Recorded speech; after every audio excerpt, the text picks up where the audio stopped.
So imagine you have poured your absolute soul into building a startup. Like you are the CEO, right? Right, you're running the whole show. Exactly. But you are currently staring at just a massive existential problem. Your financial runway is shrinking by the minute. Oh, that's terrifying. It is. You are hurtling toward total insolvency. But, I mean, it actually gets worse. How could it get worse? Well, there's this bizarre, archaic legal clause. It dictates that if anything happens to you, your company, your assets, your entire livelihood, it all gets handed over to some distant, pompous cousin you barely even know. Wow. Yeah, and your 5 loyal employees, who have to be your daughters, they will be thrown out on the street with absolutely nothing, like zero severance. No safety net at all. None. So welcome to today's deep dive. We are talking about that exact desperate survival scenario today. But we definitely aren't in Silicon Valley for this one, are we? No, we are not. We are heading back to 19th century England to unpack the first half. So that's chapters 1 through 31 of Jane Austen's iconic 1813 novel, Pride and Prejudice. And, you know, while this story has been adapted and debated for over 2 centuries, we're really approaching it through a very specific modern lens for you today. Yeah, to give this a fresh perspective, we're combining Austen's original text with insights from 2 really sharp modern book reviewers. We have Jen from the blog Books on the 7.47 and Molly Sobrier from the Mistress of the House of Books. They both have such great takes on this. They really do. And our mission today is to discover how a 200-year-old story, which is, often casually dismissed as just a simple drawing room romance, is actually a razor-sharp, fiercely feminist critique. A critique of a world where marriage was quite literally a matter of financial survival. I mean, the drawing room in Austen's world isn't really a place for polite conversation at all. No, it's not. It's basically a battlefield.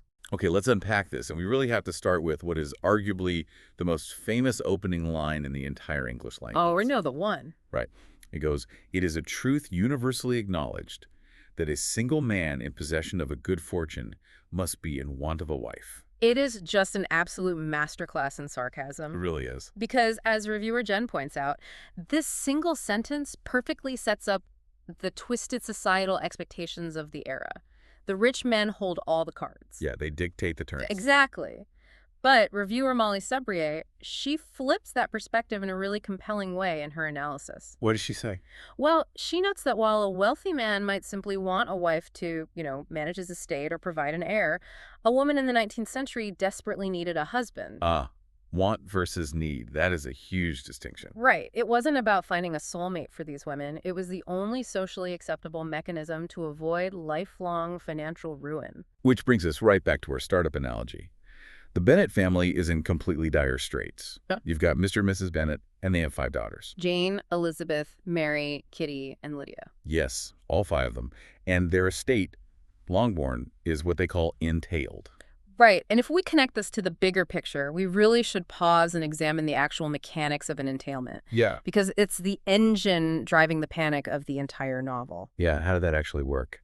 So in English property law at the time, an entailment was a legal device used to keep massive estates intact.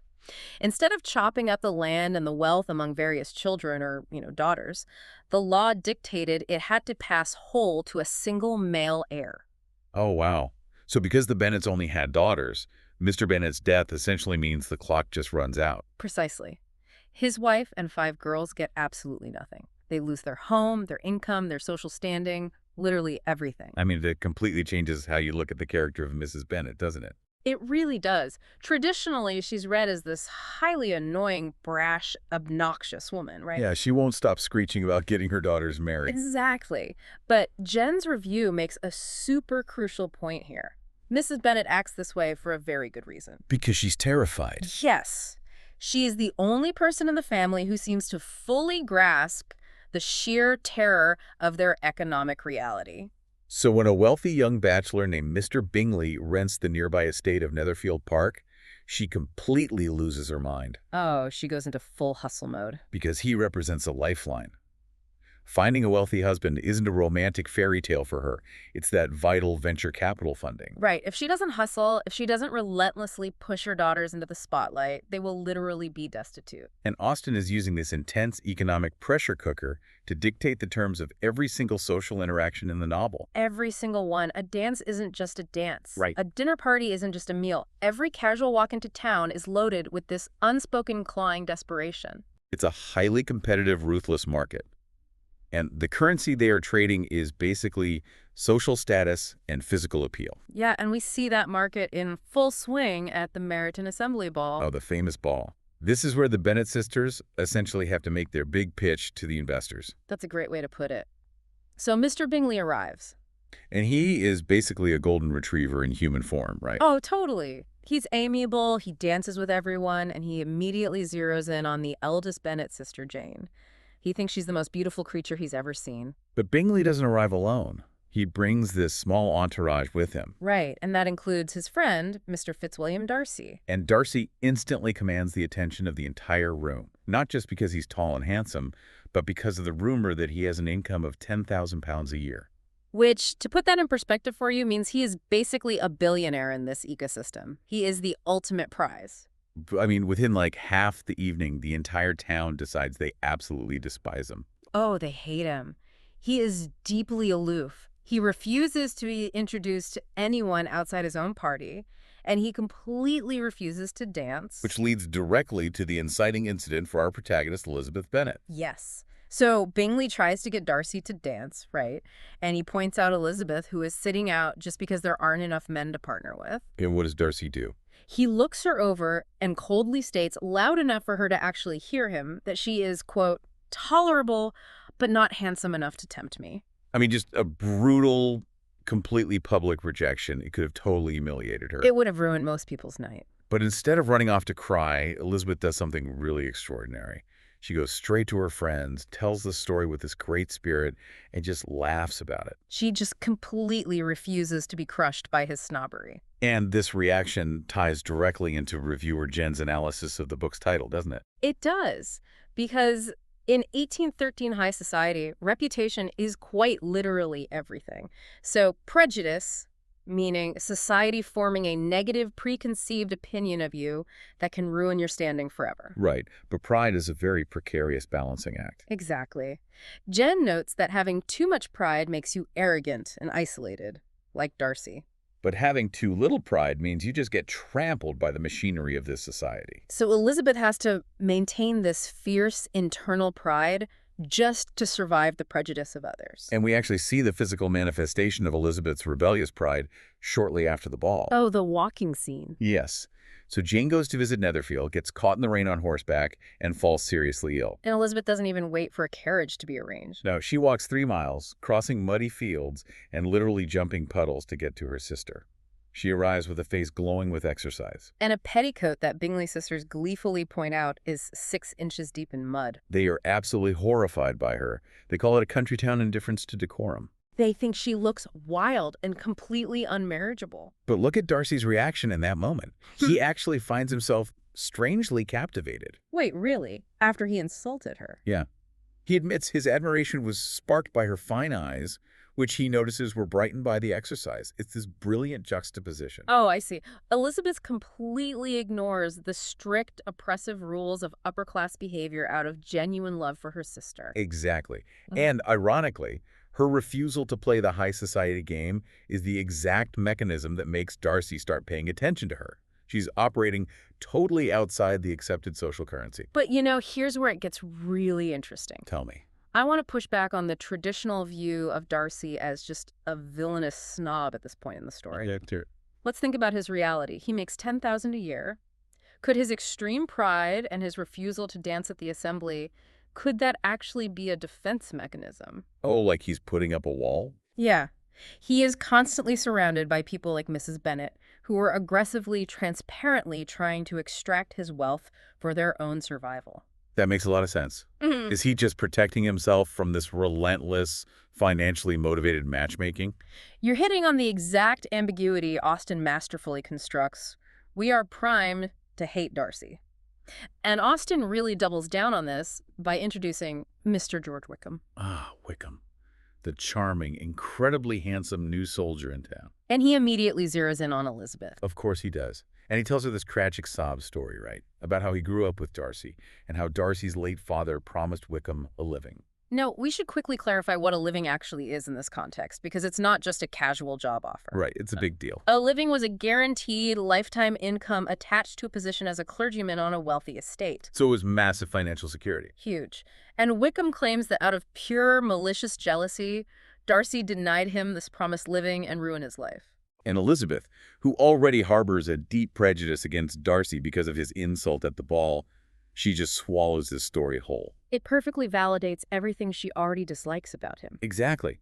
Wickham's story paints Darcy as an absolute monster. But if we view Darcy through the lens you just suggested as a man surrounded by people who only see him as a walking bank account, his aloofness really starts to make sense. So Austen is essentially playing a trick on the reader. She is. She is weaponizing our own prejudices, making us question who is actually telling the truth in a society built entirely on performative manners. Wow. And just as Austen sets up this tension, she pivots to the ultimate test of female agency. Because the threat of the entailment finally arrives in person. Enter Mr. Collins. Yes, Mr. Collins, the pompous, heavy-looking 25-year-old clergyman. He is the distant cousin, the actual male heir, destined to inherit the Bennet estate. And he decides to visit the Bennets to essentially make amends for the fact that he's going to legally render them homeless. Which is nice of him, I guess. Well, his grand solution is that he will benevolently marry one of the daughters. Oh, right. And his proposal to Elizabeth is just agonizing to read. It's devoid of any romance whatsoever. He literally presents her with an itemized, bulleted list of his reasons for marrying her. It's awful. He treats it like a corporate merger. It really is like a merger, and his reasons are incredibly telling about the values of the time. What are they again? Well, first, he says he must set an example as a clergyman. Very romantic.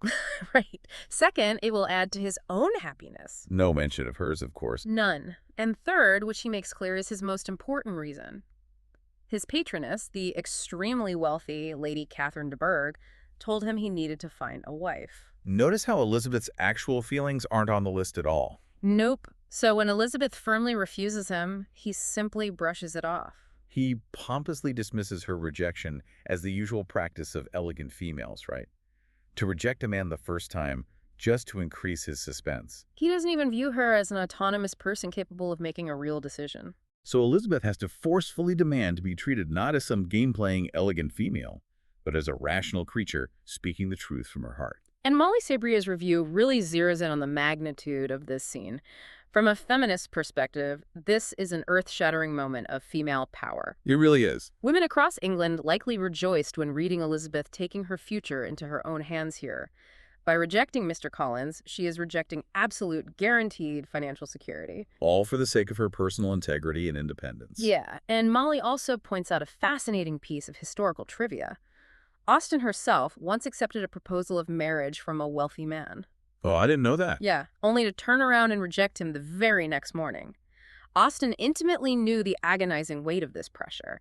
She knew exactly what it cost to say no. But, you know, Austen is too brilliant a writer to just give us Elizabeth's idealist rebellion without showing us this stark, terrifying alternative. The system demands a sacrifice. Exactly. Because just a few days after Elizabeth rejects Mr. Collins, her close friend, 27-year-old Charlotte Lucas, accepts his proposal. And Elizabeth is utterly stunned by this. Because Charlotte is highly intelligent. She knows Mr. Collins is a ridiculous, sycophantic fool. She doesn't love him even a little bit. But the text explicitly tells us she accepts him purely for the preservative from want. We really have to understand the psychology of a 27-year-old unmarried woman in this era. By 19th century standards, Charlotte was deeply into old maid territory. And her family isn't wealthy, so if she doesn't marry, she becomes a permanent, burdensome dependent on her brothers. She essentially becomes an unpaid servant for the rest of her life, stripped of any social standing or autonomy.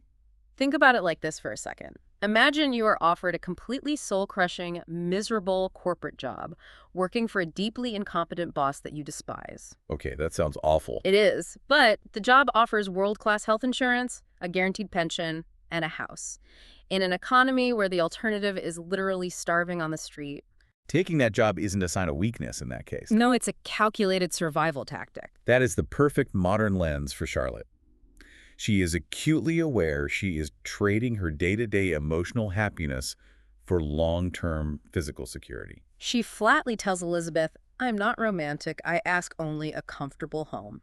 It really forces the reader to confront a deeply uncomfortable truth. It makes you wonder if Charlotte Lucas is actually the most coldly pragmatic, rational character in the entire book. Right. Elizabeth holds out for the fairy tale, but Charlotte secures her own survival on her own terms. And Charlotte's choice has a profound psychological impact on Elizabeth. It basically drags Elizabeth directly into the belly of the beast. The highest echelons of aristocratic society. Exactly. Because in the spring, Elizabeth goes to visit Charlotte at her new parsonage in Kent. And because Mr. Collins is a professional sycophant, they are summoned to dine at Rosings Park. That's the massive estate of his patroness, Lady Catherine de Bourgh. And Lady Catherine is an unforgettable, towering figure of intimidation. She is dictatorial, she is authoritative, and she relentlessly micromanages the lives of absolutely everyone beneath her. She ventures into the local village solely to scold the poor people into behaving the way she sees fit. And she constantly advises Charlotte on the minute details of managing her cows and poultry. She is the ultimate nightmare micromanager. Truly. And the dinner at Rosings turns into this incredibly tense, hilarious interrogation scene. Oh, it's so funny. Lady Catherine is shocked to find out that Elizabeth grew up without a governess to teach her. But the thing that really appalls her is discovering that all 5 Bennet sisters are out in society at the exact same time. So we should clarify what it means to be out. Right, this was the official entry into the marriage market, like a debutante, essentially. The standard practice was for the younger sisters to wait until the eldest was married before coming out. So having 5 sisters competing in the same limited marriage market at once was seen as chaotic, desperate, and cannibalizing their own chances. Lady Catherine views it as a profound breach of social order. And then Lady Catherine demands to know Elizabeth's exact age, which is a wildly rude, invasive question meant purely to assert dominance. She just wants to put Elizabeth in her place. But Elizabeth, surrounded by all this overwhelming wealth, staring down a terrifying aristocrat, wittily deflects. She simply replies that she is, quote, not 1 in 20. She completely refuses to be intimidated. That's amazing. And Molly Sabrier's review notes how crucial this scene is for understanding the power dynamics of the novel. The men and the aristocrats are constantly leveraging their systemic power to take advantage of those beneath them. Even Darcy, right? Who is Lady Catherine's nephew and happens to be visiting Rosings during this time. Yeah, he operates from this place of supreme privilege. He inherently knows that associating with someone like Elizabeth is stepping below his social rank. Molly highlights a really hard truth here. Elizabeth has absolutely no freedom to roam the world, build a career, or dictate her own fate. Her only available option for bettering her life is to find a man who can grant her agency through his legal rights. Yet, despite the systemic powerlessness, when she sits in the drawing room at Rosings, she remains perfectly composed. She doesn't shrink at all. No, she makes herself a beacon of hope for readers. By refusing to cower before Lady Catherine, she claims an internal agency that the law itself denies her. So what does this all mean? It poses a really interesting behavioral question for us today.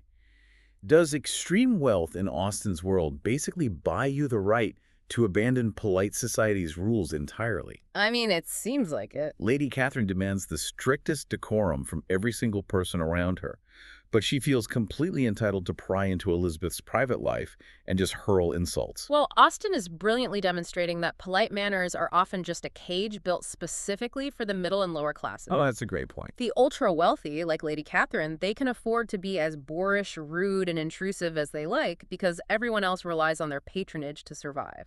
Right, Mr. Collins has to endure her relentless insults because she literally controls his income. The manners only apply to the people who can't afford to break them. It's the ultimate golden rule.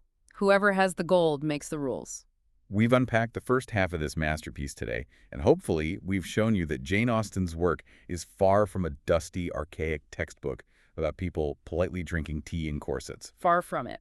As Jen noted in her review, the writing remains effortless, dry, and surprisingly funny even 2 centuries later. It really holds up. It does. But as Molly Sabrier pointed out in her analysis, beneath the humor is a brilliant structural critique of systemic power imbalances. And those happy endings that Austen writes, the romances that readers swoon over, were in many ways necessary commercial tools. Austen needed to sell books, so she, as a single woman in the 19th century, could actually support herself financially. But the journey she takes us on to get to those happy endings is paved with sharp, undeniable feminist rebellion. Austen's own life, her own writing, was her ultimate rebellion. She wrote her way to survival. Which is just incredible. And this raises an important question for you to consider long after we finish today. The Bennet sisters' entire existence, their daily stress, their mother's frantic matchmaking was all dictated by a legal quirk, the entailment of their estate. They were completely trapped by an economic system they didn't create, couldn't vote on, and couldn't change. So what are the invisible entailments of our modern world? What systemic economic rules, or maybe healthcare tied to employment or societal pressures exist today that force people into making life-altering, deeply personal choices just to survive? Are there decisions you've made or people you know have made that mirror Charlotte Lucas choosing to marry Mr. Collins simply because the alternative was too terrifying to face? We like to think we have achieved total freedom of choice in the modern era, but how much of our path is still dictated by the desperate underlying need to just keep the roof over our heads? It is a heavy thought to chew on. But the next time you find yourself stressed about your own startup runway, whether that's your career trajectory, your bank account, or navigating a system stacked against you, just remember Elizabeth Bennet. Such a good role model. You might not be able to immediately change the archaic rules of the game you're forced to play, but you can always refuse to be intimidated by the people holding the gold. Keep your pride, see through their prejudice. And don't ever be afraid to jump a few muddy puddles along the way.